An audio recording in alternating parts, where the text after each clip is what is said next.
I think we can start in. Okay, hello to all. My name is Shernon Osepa. I'm the manager regional affairs for Latin America and the Caribbean at Internet Society. And welcome to this webinar whereby the Cybersecurity Special Interest Group of Internet Society has been organizing a series of very important webinars with respect to cybersecurity. And it's not going to be different. So today we are going to have a very knowledgeable person named James Lewis. I'm going to just read his bio within a while. But before that, let me just explain to you how we're going to deal with this webinar. We are going to have, or at least James is going to present for 45 minutes. And then we will be having 15 minutes for questions and answers. So, first of all, again, thank you very much, James, for accepting this invitation, and also to Oscar Noé, our good friend, for organizing this webinar. So let me just read James' bio in order for us to understand who we are dealing with. Let me just put it over here. Let's see, okay. James Andrews Lewis. So he is the Director of Technology and Public Policy Program at the Center for Strategic and International Studies. James is a Senior Vice President at the Center for Strategic and International Studies.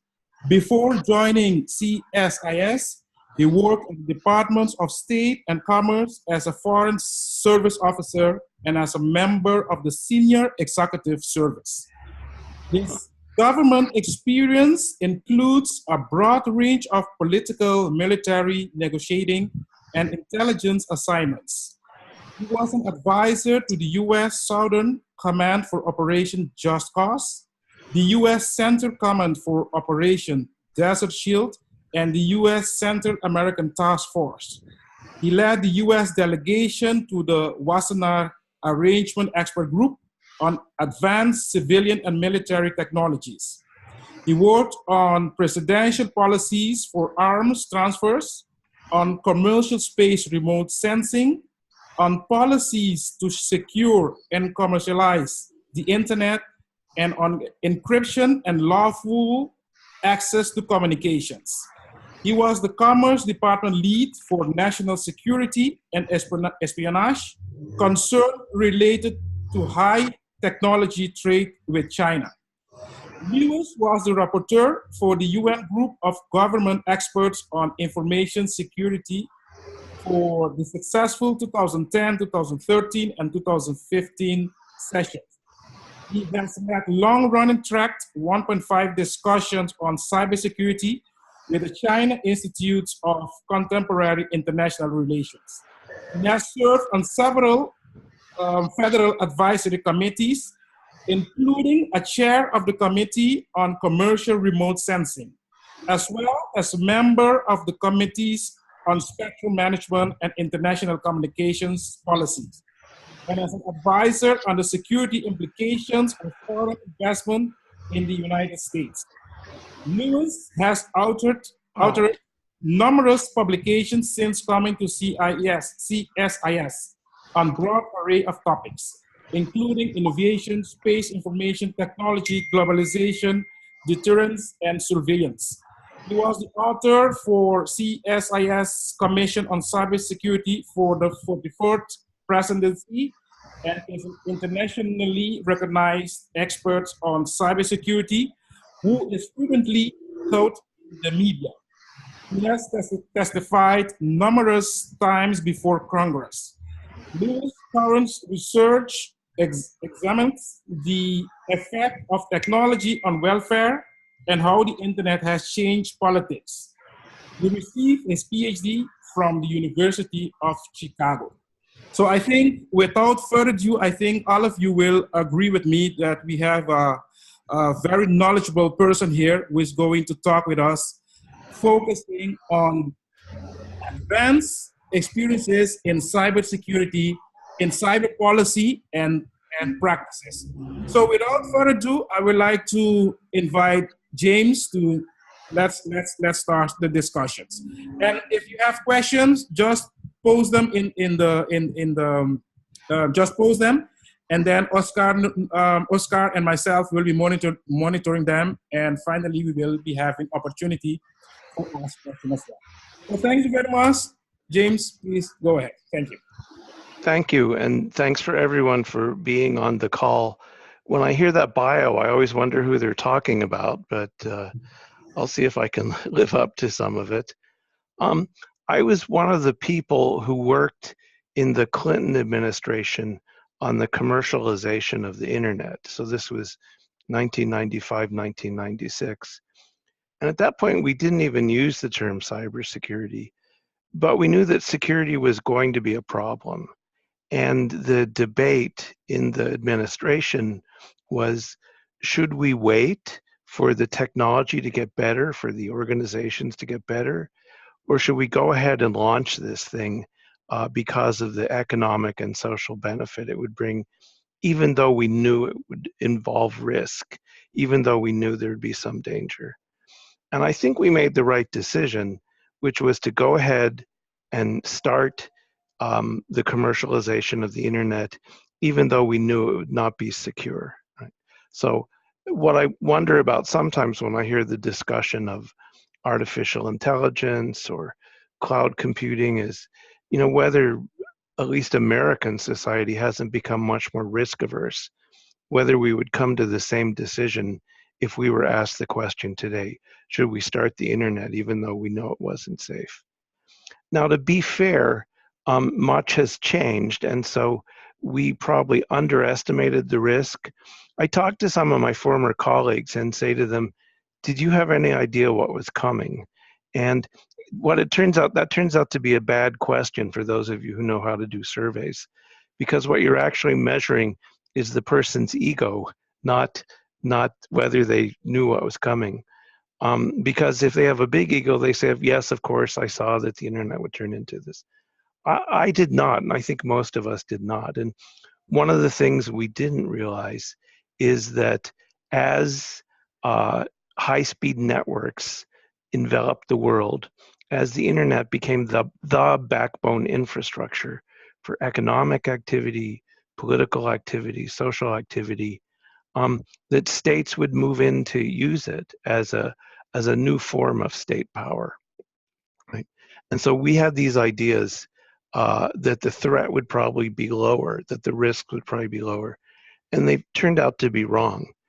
Now, one of the things we did know is that the technologies that we use for the internet and for cyberspace were inherently vulnerable, especially when they're aggregated together, and that's unlikely to change. So when I look at the rate of vulnerability discovery and the rate of defensive actions, the attackers always have an advantage, and there's a discussion, can we change that? I think the answer right now is no. One of the reasons we can't change it is because many users still neglect to take the most basic precautions. And when you think about updating and patching and running an antivirus, even a limited one, all of these things can make you more difficult to hack, but many people don't do it. And so we're operating on the most important infrastructure in the world that states feel free to exploit, but that it remains very vulnerable, in part because many users don't take the most basic precautions. And struggling with how to change those user attitudes is one of the primary goals for cybersecurity policy. And you all know this from, if you track what are the most popular passwords, it's still password and 1, 2, 3, 4, 5, 6. Nothing particularly hard for a hacker when it comes to dealing with it. We've learned that governance in this space, which at the time, when ICANN was proposed and it was adopted, ICANN's been very successful at managing the domain name system. But the question has come up, is this governance adequate for what's become a global infrastructure? And another issue for policy is that there are some countries who say, no, states must play a larger role. We must have treaties, formal institutions based out of the UN, that the multi-stakeholder model was an experiment that was right for the 1990s, but isn't right anymore. Right?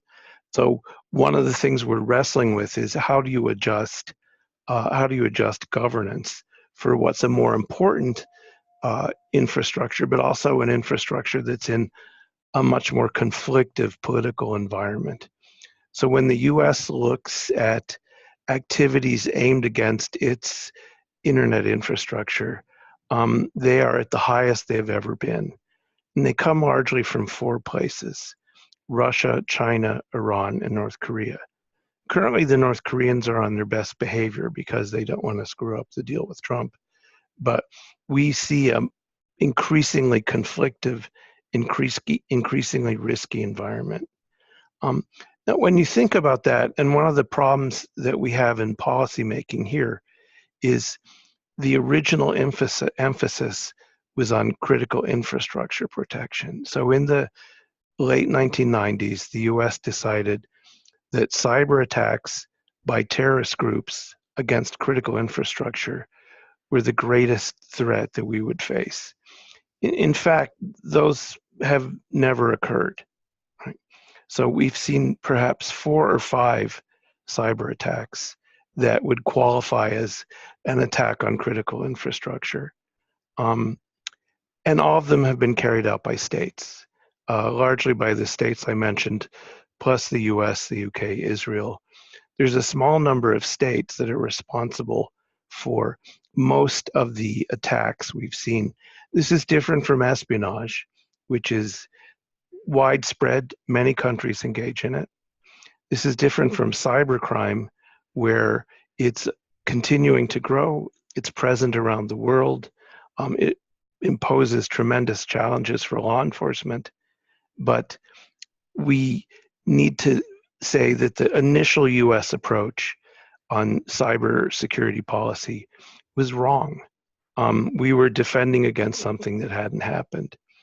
And so a group of us got together in 2009 and said, we need a better approach to 2008, I beg your pardon. We need a better approach to cybersecurity. We need something that looks at it as a strategic problem, that is more coordinated, that looks at it beyond the technical aspects and says, this is now an international problem that deserves greater attention. And so the CSIS plus a number of other people helped guide both the Bush administration in its last year and the incoming Obama administration on how to take a new approach to cybersecurity. And that approach said, you need to think about a number of things. You need to think about critical infrastructure protection, sure, but you need to go beyond that. You need to think about how to build a workforce, and that's been an issue for some time that I think we're finally getting a handle on, but not having enough people to do cybersecurity is a continuing problem. You need to think about agency responsibilities. And so some of these lessons are true for all countries. And in the US, the law enforcement agency, the FBI, handles cybercrime. The military agencies, DOD and NSA, handle cyber warfare and cyber intelligence. And DHS handles critical infrastructure protection. And at least until recently, on top of that, you had a White House coordinator who made sure that the agencies all worked together, played nicely with each other, that thought about what their interactions were. And so we saw a range of actions come out in the previous administration that set out the policies for critical infrastructure protection and the policies for coordination, that laid out a diplomatic strategy and a military strategy. So if you compare where the US was in 2007 to where it is now, basically a little more than a decade, we're in an immensely different place. And one of the things that has happened around the world is many countries have thought, how do I build an effective national approach to cybersecurity? Many of them began with this US model. And so I know the Inter-American Development Bank, the World Bank, the UN has all put a lot of attention into helping countries come up with the right organization, with the right set of policies and doctrines, a national strategy for cybersecurity. One of the lessons we learned is that because this thing, the internet, cyberspace, spreads over so many different portfolios and responsibilities, that it's difficult to assign it to an existing agency. You know, if you give it to Treasury, they're good at banks, they're not so good at other stuff. If you give it to energy, they're good at electrical power, not so good at other stuff.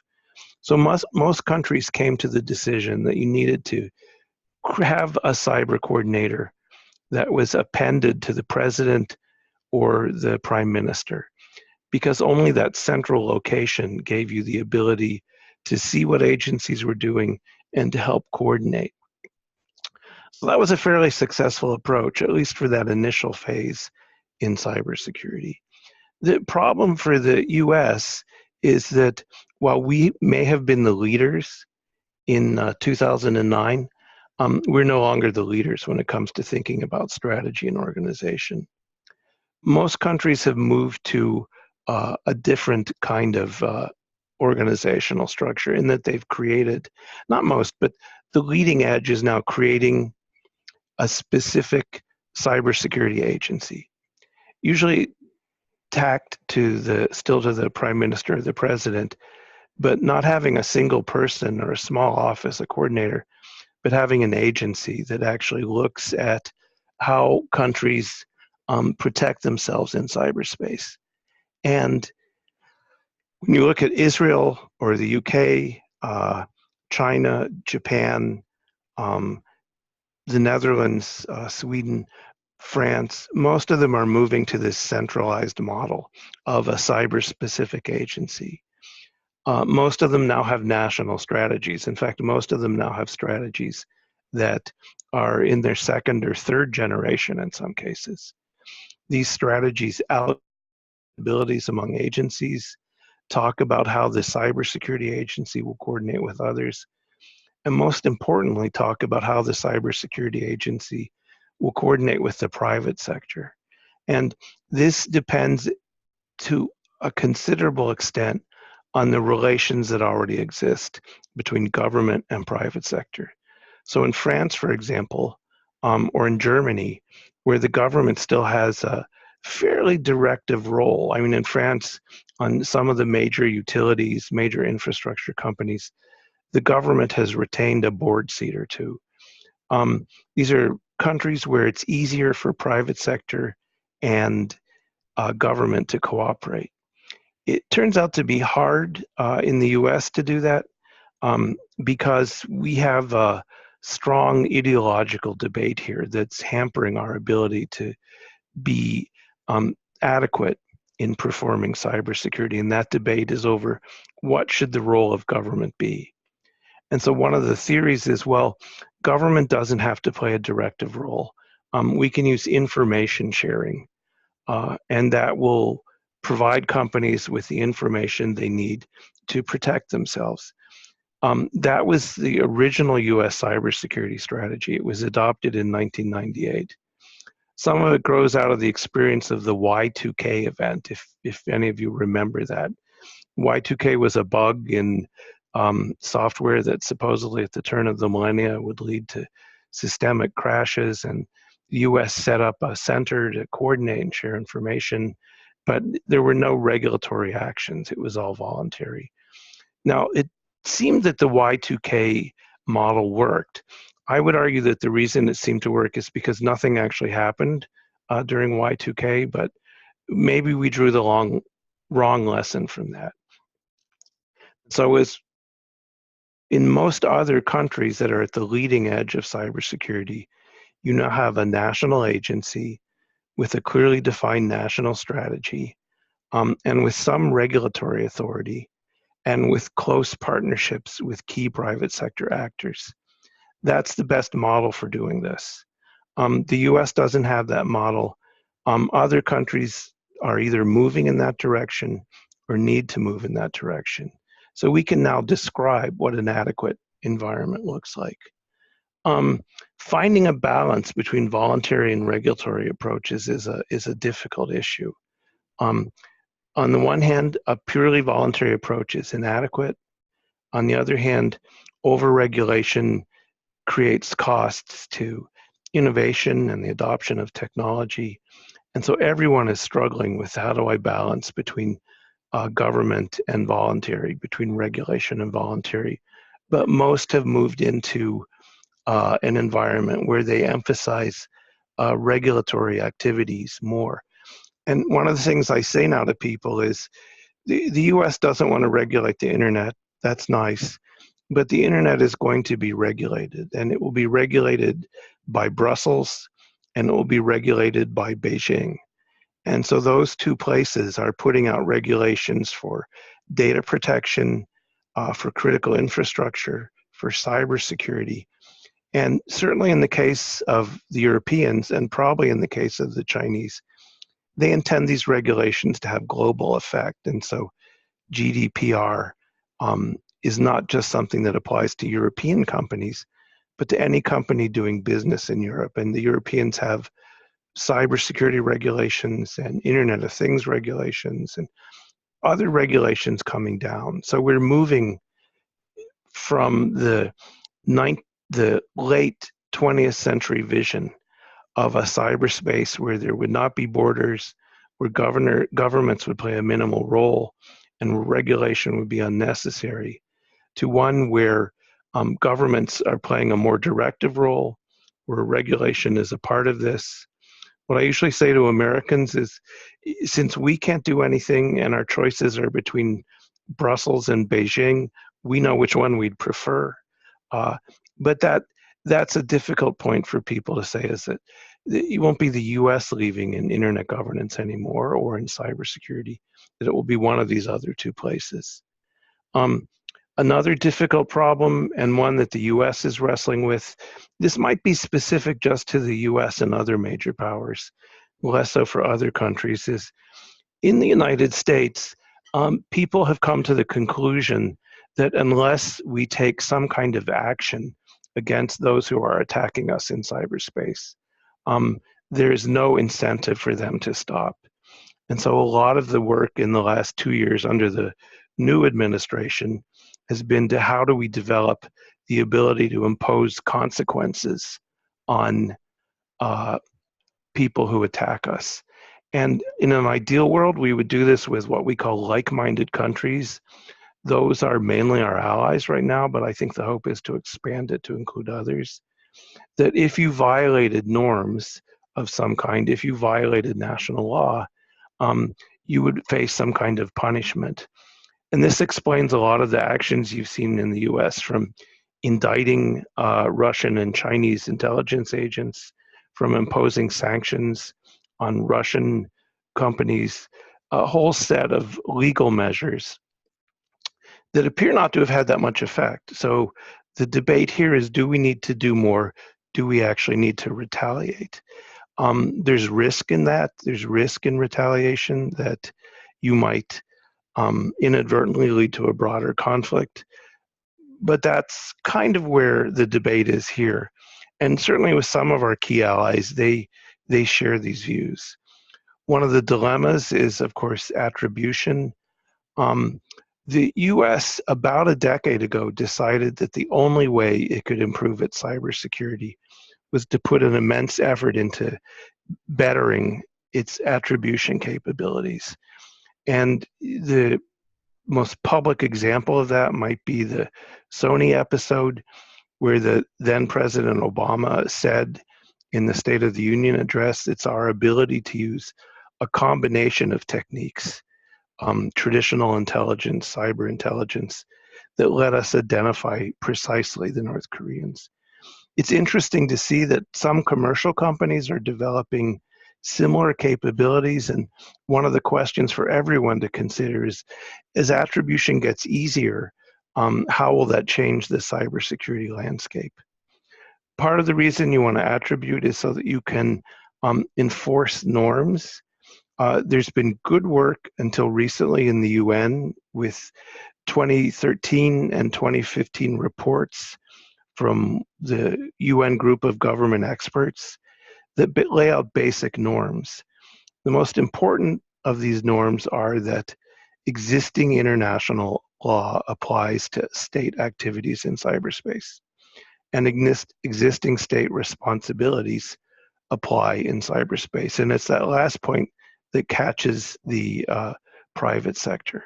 So we now have said, if you operate in cyberspace, if you operate on the internet, you have to follow the law. Put aside, remember, this is the UN, so put aside for a moment whether people actually do it. But there's agreement now, and the next step is, well, if we've agreed that you have to follow these international laws, what do we do when you violate them? How do you implement these laws? How do you build capacity in nations around the world? That will probably be the agenda for the next round of UN discussions. There was a failed effort in 2017, largely because of disputes over how law applies.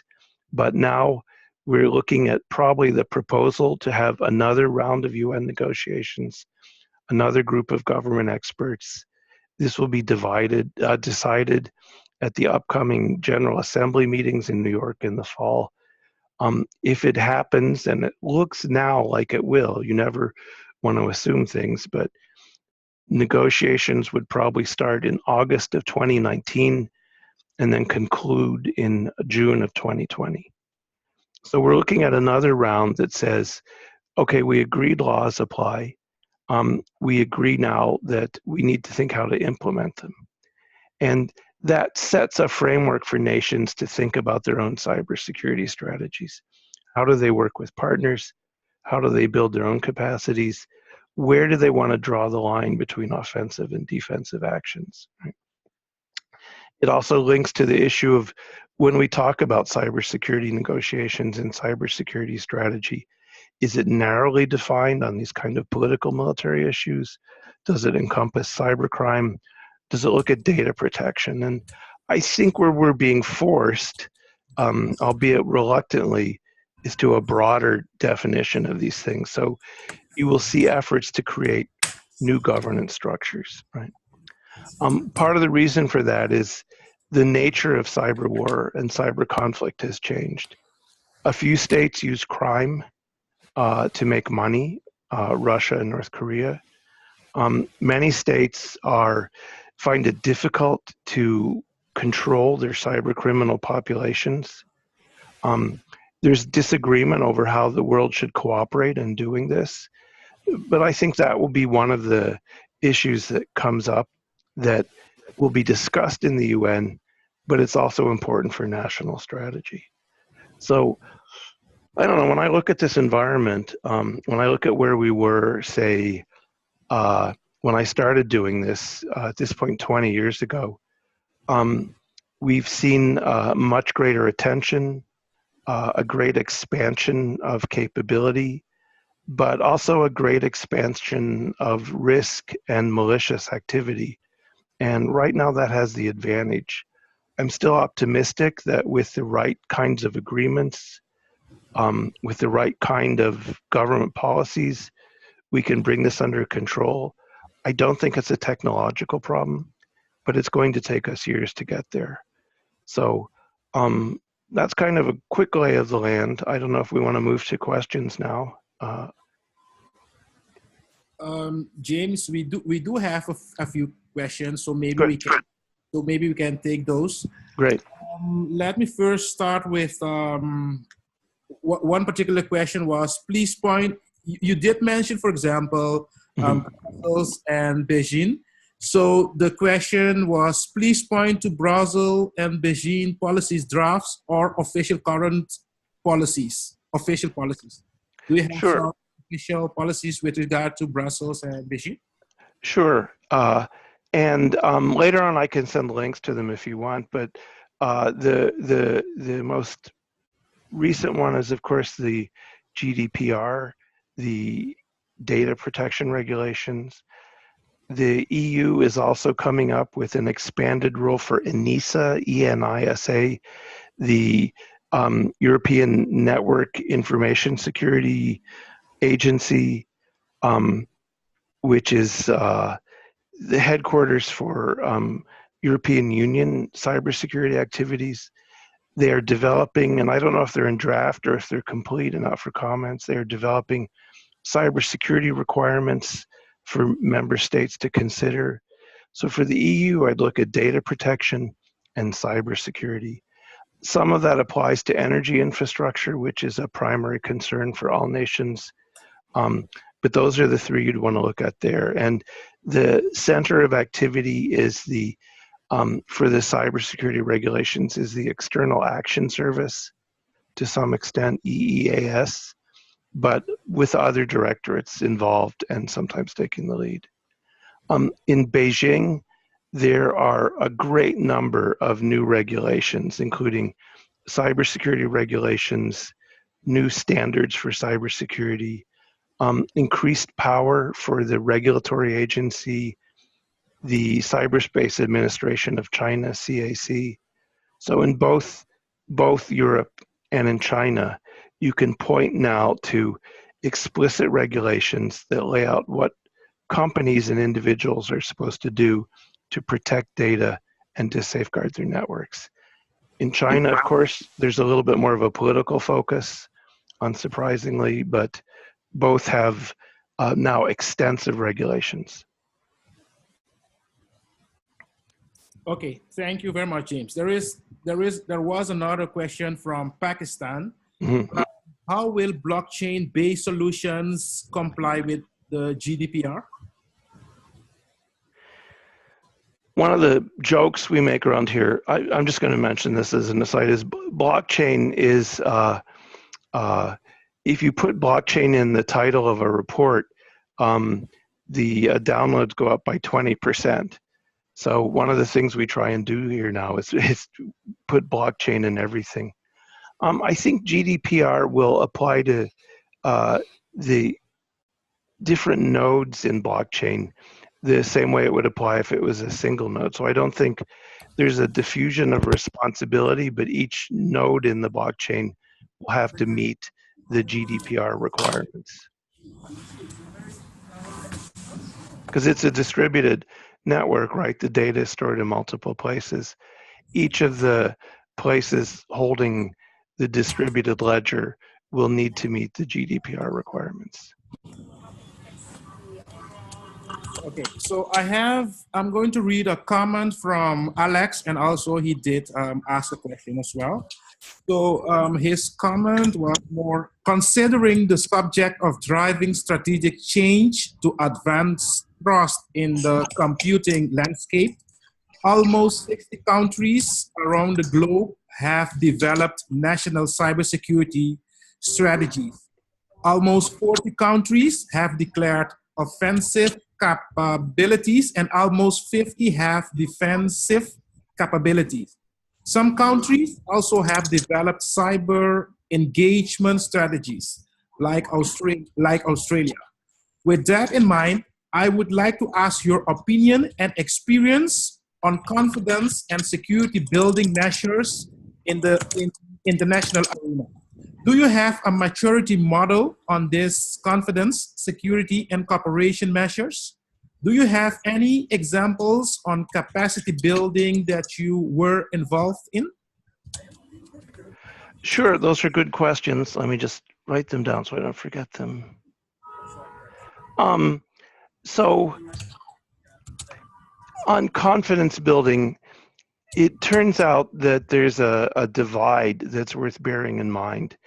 And that is that for those countries that you mentioned who have military cyber capabilities, then the model of military confidence building measures, exchange of doctrine, means of communication, regular meetings, those make the most sense. And I can tell you, in drafting some of the initial agreement language, we very consciously used models from the Conventional Forces in Europe Agreement and the Helsinki Accords to guide how we thought about military confidence building measures. And the UN has done a lot of work in this field, so it was easy to get agreement on that. What we didn't realize, and this is the second category, is that for countries that don't have those military capabilities, approaching them as a military confidence building measure isn't as persuasive. And I remember a discussion, I did a presentation at the OAS where one of the members came up to me afterwards and said, you know, my country's never going to be in a war, so why should I care about these CBMs? And in talking to him, we realized that the focus on non-military CBMs should really be on law enforcement, dealing with cybercrime, on crisis management, and on capacity building. And that can be done in a non-military way. We did a war game for ASEAN a couple years ago that was a criminal incident that took place in one ASEAN country but spread to others. And what we found was that nobody knew who to call, right? That the idea that you could pick up the phone and say, this is happening in my country, is it happening in yours, didn't exist. So basic measures that improve the ability to deal with a crisis, a transborder crisis, to deal with cybercrime. That's really the focus, I think, for confidence building measures outside of this level of military activity, and it's the one that has a lot more appeal. So we found, let me just say, we found in the Organization of American States, the ASEAN Regional Forum, and the Organization for Security Cooperation in Europe, those three regional organizations have all done tremendous work in advancing confidence building measures appropriate for their regions and focused on crisis management, crime, capacity building. Okay, James, we have another question. Okay, I didn't get to capacity building. Let me just say that real quick. The best example is the Netherlands took this up and has a couple strong initiatives to build capacity around the world. The European Union has a smaller measure. Those are probably the two best. Okay, thanks. And we do have another question from Jay Frere. Sorry if that's not the right pronunciation.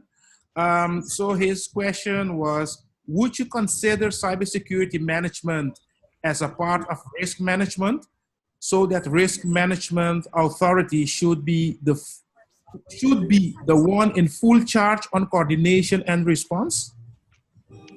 That's an interesting question because it mirrors some of the discussion we've seen in corporate boards, right? So if you looked, say 10 years ago, very few boards were preoccupied with cybersecurity. That's not the case anymore, and I'd say the majority of boards for companies around the world now think about cybersecurity. And one of the debates has been, where do we put it? And what I've often said is, this should not be a new subject to you because you're managing cyber risk. And so it's part of risk management. And then you have, many boards have a risk management committee. So this is just another risk. It's like political risk or exchange rate risk. You know how to manage risk. The question is, for cyber, do you need the same skills? And I think what we found is that while at the board level, having the risk people think about cyber is useful, at the corporate level, you still need a CIO or a CISO who knows the technology, who knows the field, and can address risk from that perspective. So I think the emerging best practice is cyber-specific individuals who can talk broadly to boards about risk management in this particular area. Okay, thanks, James. We do have two more questions. One is from Rahul Milan, and he's asking, how can countries that don't have a good record of freedom of speech implement good cybersecurity regulations without abusing those regulatory powers? I don't. So there's the question, I think, is who has the right to access data, and so you can address that by splitting it into two parts. Does the government have the right to access data? And do non-governmental figures, private actors, have the right to access data? So even if a country did not protect freedom of speech, which would suggest that the government will demand access to data, it could still say for private actors, they do not have that same, their ability to access the data is constrained. So I think that's the split, is that you can have one set of rules for governments and one set of rules for private actors. And that way it sort of evades the unfortunate freedom of speech problem. Okay, thank you, James.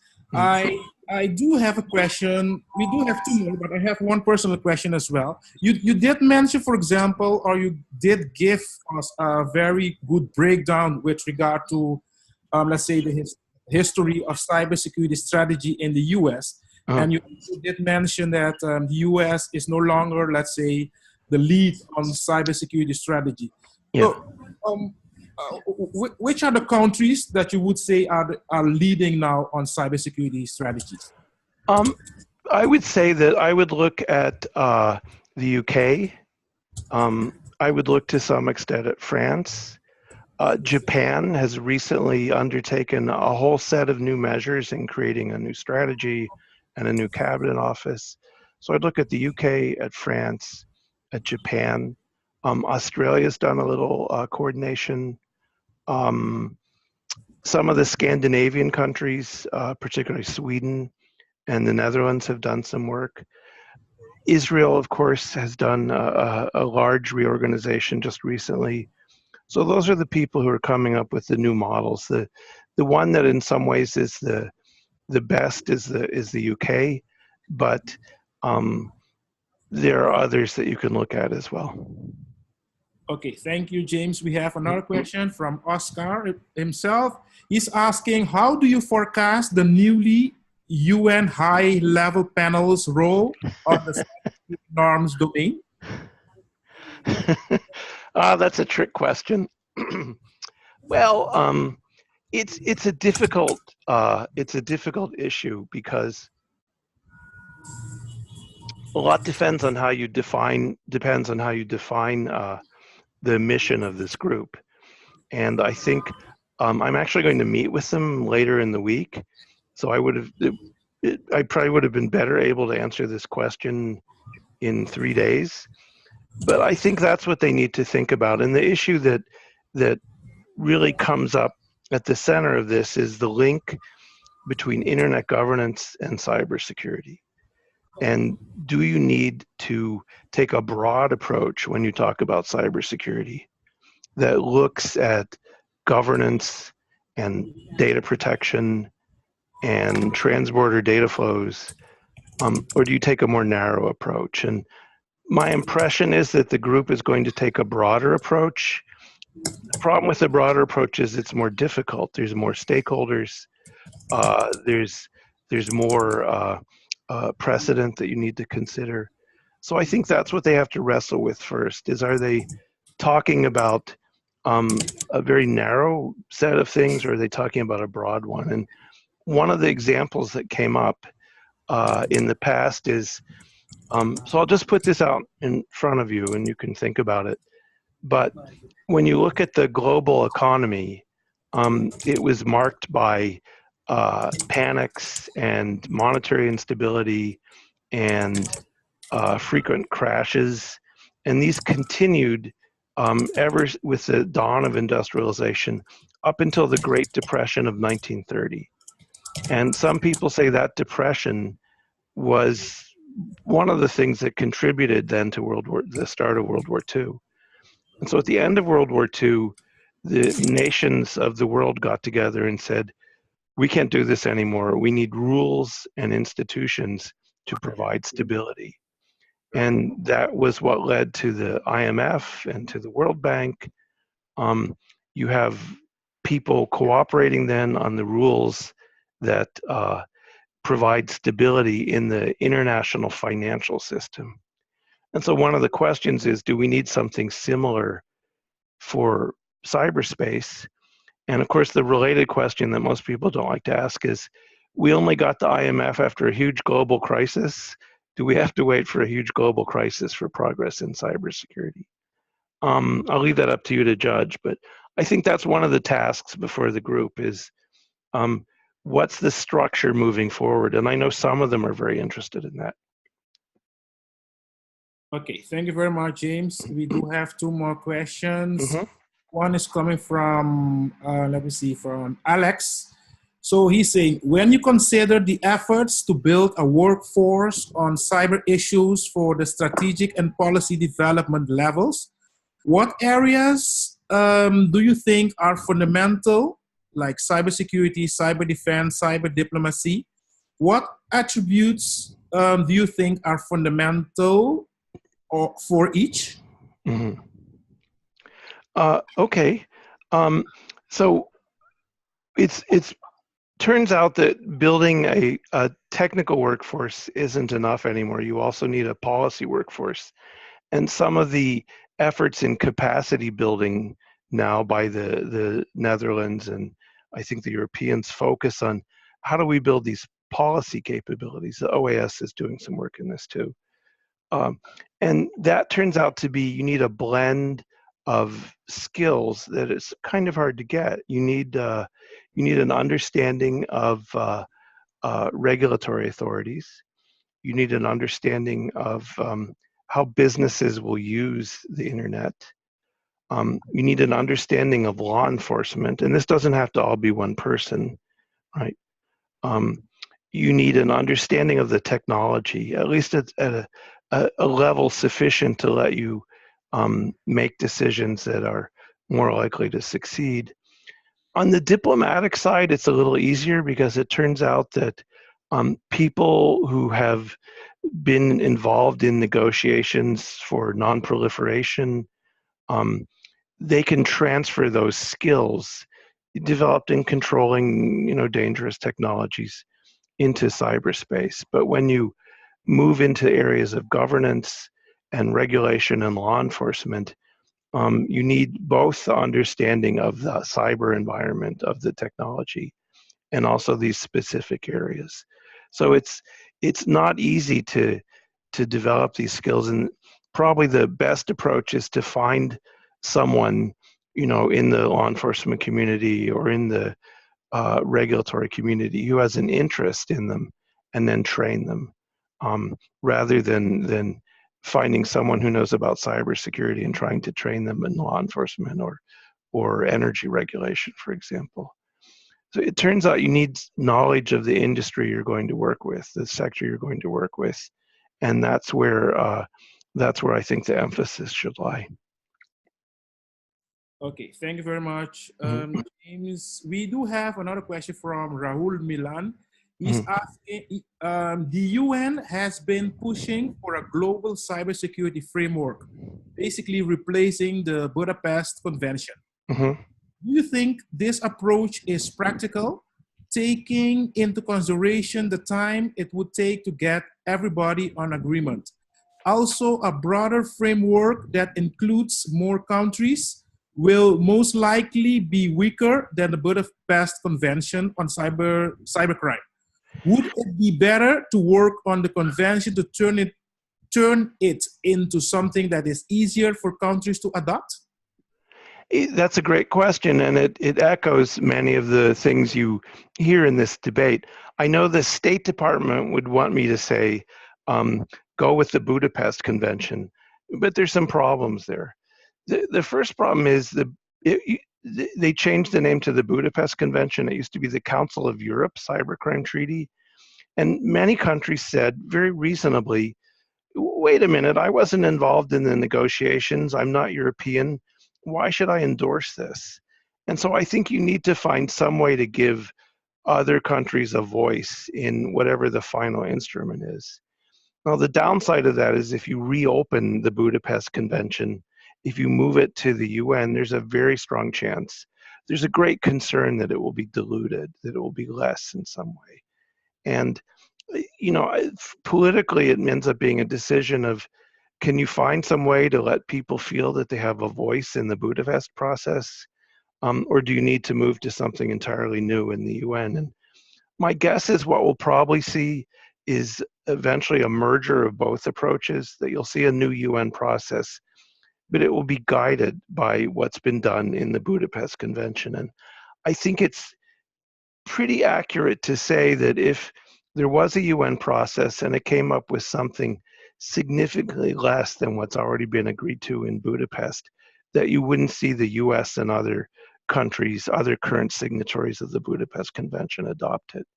So the current hope is, well, we'll just plug along and every year a few more countries sign up to Budapest, and it seems to be working okay. It's like a general guide to the basic laws that you need for cybercrime. There's some political discomfort with that. So what I'd say is keep going on Budapest until we get some assurance that any larger replacement will not leave us in a worse position. Okay, thank you, James. We have like 7 more minutes, but we still have a few more questions, so try to wrap up. So we have one question from Oscar. He's asking, what are they doing differently in UK, Japan, Israel? Will these new models, best practices, be applicable to developing countries such as Latin America and Africa countries? Another good question, and I think the answer is yes, it will be applicable. The key thing is something that some countries have already done, but you need to have a national strategy that lays out agency responsibilities, that lays out your goals for working with the private sector, that talks about what you'll do about cybercrime, how you'll coordinate with other countries. So you need a national strategy, and all of them have that. The US has it too. The second thing you need is a dedicated office, right? People who know cyber, who understand cyber, and who are responsible for implementing the strategy and have the authority to do so. You don't need a super agency. That was one of the debates in the US. Do we need an agency that regulates all industrial sectors? The answer is no. But you do need an agency that can focus on the threats, on coordinating what agencies do. And so I think those are the 2 key parts. Create a central coordinating cyber agency, national cyber agency, that's attached to the president or the prime minister, and make their job the implementation of a national strategy that's comprehensive. So yeah, I think anybody could do that.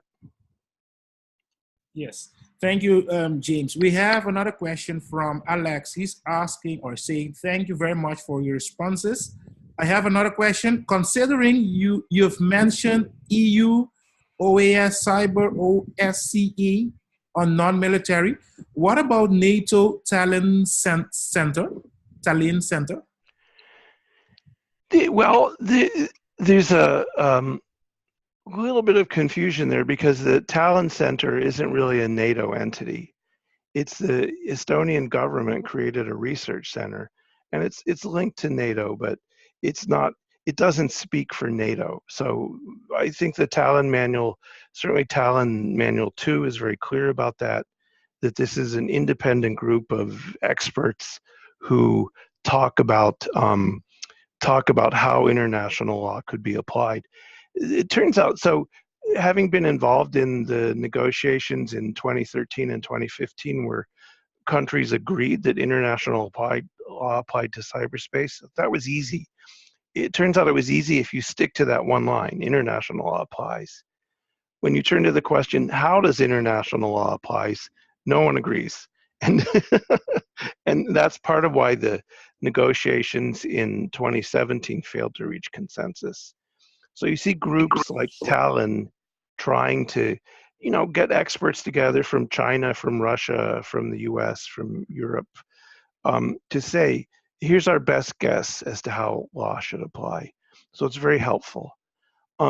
NATO has, of course, its own cyber activities, but they're focused on, first, how to defend NATO networks, and second, how to incorporate cyber into any NATO military activities. When I've worked with the UN, we haven't looked at NATO as a regional organization for the same reasons we don't look at the Shanghai Cooperation Organization. They're military organizations that don't really fit the mold of regional cooperation. So Talon, very useful, but separate in some ways from NATO. Thank you, James. I have another question from Carol. I think she's asking, regarding national strategy at each country level, should the countries collaborate to create a regional or continental convention like the Malabo Convention? It turns out to be really hard to get a formal agreement. And so the Russians actually proposed a global cybersecurity treaty in 1998. You have to give them credit in some ways for looking that far ahead. But no one would agree to it on a global basis. There's just many, many areas in privacy and data protection and confidence building measures. Now, on a regional level, it might be easier because the assumption, I think, is that regional countries in the same region won't have the same level of difference. But it still would be difficult. And I know in some of the regional groups, just getting agreement to cooperate on confidence building measures, for example, often took 2 or more years to get all the members to agree. So, maybe the thing to do is start with some confidence building measures, build trust, and then think about where is it possible to get agreement. But just the experience has been, these are new issues, they're hard issues. Countries are very conservative on agreeing to something because they don't actually know what the field looks like. So, not something that you could do quickly, but maybe a good goal. Ultimately, we will need some kind of agreement, but we are years away from that. Yes. Thank you, James. We have time for one last question. So I'm looking in the chat box. Is there another last question? No. So if not, I would like to give, let's say, James, the opportunity to say a few last comments and recommendations, and then we can bring this session to a close. So James, please share with us your last recommendations, the things that you think we should be focusing on. Well, I think that the discussion, which has been very helpful to me, points to the things that we need to do. I think there's a need to build trust, probably at a regional level, on what countries are doing, what they're thinking about cybersecurity, a need to build cooperation in law enforcement against cybercrime and in crisis management. And when you build that trust, then you open the door for more formal agreements, such as we have for air travel or finance. And so we're on a path that will lead us to greater stability. It will be difficult to go down that path because of the tensions between major powers. But I think ultimately my recommendation is think about what are the agreements and institutions we would need at a regional or global level that would make cyberspace more stable and that would make people feel more secure in using it. There you go. Yes. Okay. Thank you very much, James. Also, thanks to all of you who did participate at this webinar. Also, thanks to Oscar for organizing all this. And just stay tuned as we will continue to focusing on more webinars from the cybersecurity SIG. So thank you very much, and let's keep in touch. Bye-bye. Thank you. Bye-bye. Take care.